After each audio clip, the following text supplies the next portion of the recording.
college basketball at its best. Oklahoma had two of them.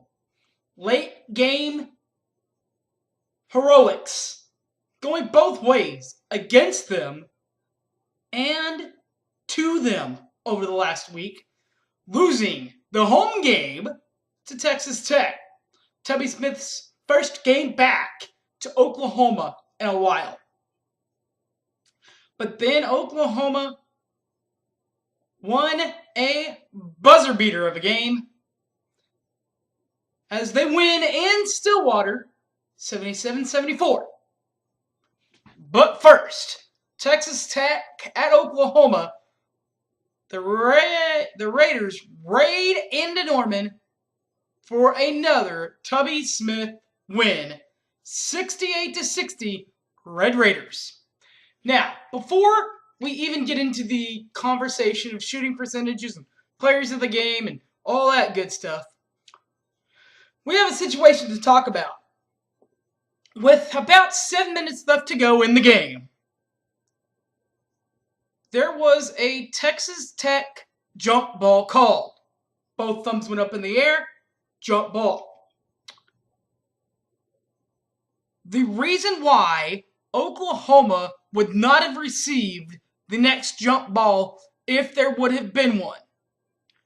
On the inbounds play by Tech, one of the Red Raiders fouls Cameron Clark pretty hard, but fouled him. And since Texas Tech did not get to take the advantage of the jump ball, Texas Tech got to hold on to the possession. Good or bad rule, the referees got it right. I don't like the call just as much as the next guy, but I bet Tech fans love the call. As a college basketball junkie, you do not like this call. I think it should be changed. I know it's not going to happen. But, that's just my thoughts on the game, on the rule. Now, as far as the game, as I said, the Red Raiders won 68-60 in favor of the Raiders from Lubbock. The Raiders from the Rotors, the Rowdy Raiders of Lubbock. Their leading scorer for Texas Tech, number 14, Jordan Tolbert, had a game-high 19 points for the Raiders. While the Oklahoma Sooners had 16 points from the aforementioned Cameron Clark, number 21.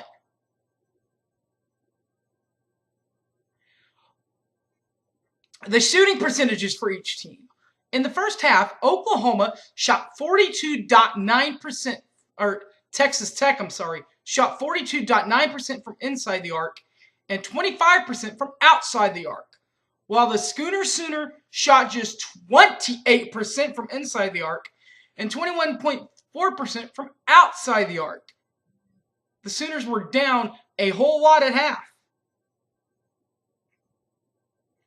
In the second half, though, Texas Tech stayed hot, shooting 50% from inside the arc and 42.9% from outside the arc. But the shooting percentage for Oklahoma went skyrocketing up, shooting 53.1% from inside the arc and 23.1% from outside the arc. For the game, Texas Tech shot 45.8% from inside the arc and 36.4% from outside the arc from three-point range.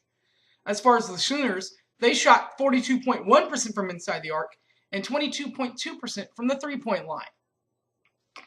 The play of the game was when Jalon Hornbeek, number 5 for the Sooners, got a steal and a layup good to get the Sooners back within single digits, 49-40, with the Red Raiders midway through the second half.